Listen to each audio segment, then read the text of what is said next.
Canadian police ने 18 लोगों को अरेस्ट किया है और इसमें हैरानी वाली बात यह है कि इनमें से 17 इंडियन ओरिजिन लोग शामिल हैं। ये गिरफ्तारी ठीक उसी दिन हुई जब भारत के प्रधानमंत्री नरेंद्र मोदी का कनाडा दौरा शुरू होने वाला था। जी हां, पील रीजनल पुलिस ने बताया कि इस गैंग के 18 सदस्यों को अरेस्ट कर लिया गया है और इनमें से 17 भारतीय मूल के लोग शामिल हैं।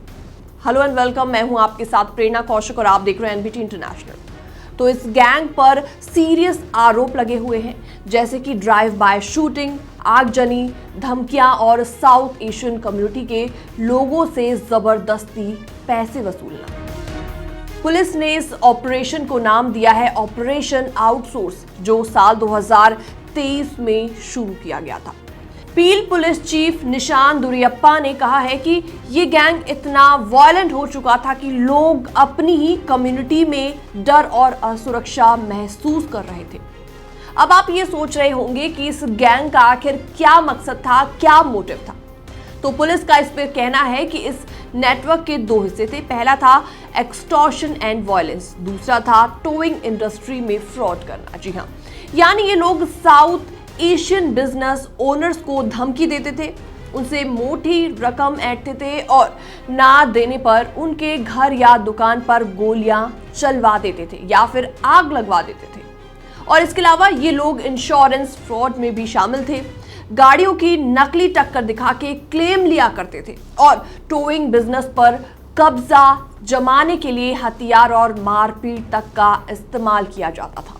पुलिस ने इस पूरी रेड में 4.2 मिलियन डॉलर यानी कि इंडियन करेंसी के हिसाब से 35 करोड़ रुपए की इलीगल प्रॉपर्टी और सामान बरामद किए हैं, जिसमें guns, bullets, bullet proof jackets and tasers, crossbows और चोरी की गाड़ियां शामिल हैं।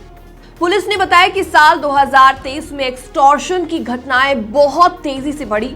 खास तौर पर साउथ एशियन दुकानदारों को टारगेट किया गया और इसी को देखते हुए दिसंबर 2023 में एक्सटॉर्शन इन्वेस्टिगेशन टास्क फोर्स बनाया गया था, जिसने इन पूरे केस की तह तक जाकर आज इतनी बड़ी कार्रवाई की है।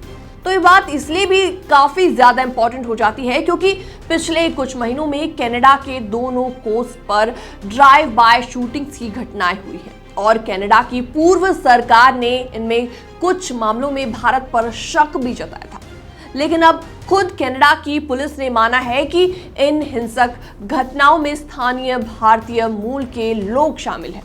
तो कुल मिलाकर प्रधानमंत्री नरेंद्र मोदी के दौरे से कुछ ही घंटे पहले इस बड़े ऑपरेशन ने कनाडा में रह रहे भारतीयों के सामने एक बहुत बड़ा सवाल खड़ा कर दिया है। क्या अब वहां की साउथ एशियन कम्युनिटी को और भी ज्यादा सतर्क होने की जरूरत है? फिलहाल इस रिपोर्ट को देखने के बाद आपका क्या रिएक्शन है? कमेंट सेक्शन में आप अपने विचार रख सकते हैं। बाकी वर्ल्ड से जुड़ी छोटी और बड़ी खबरें देखने के लिए बने रहिए एनबीटी इंटरनेशनल के साथ।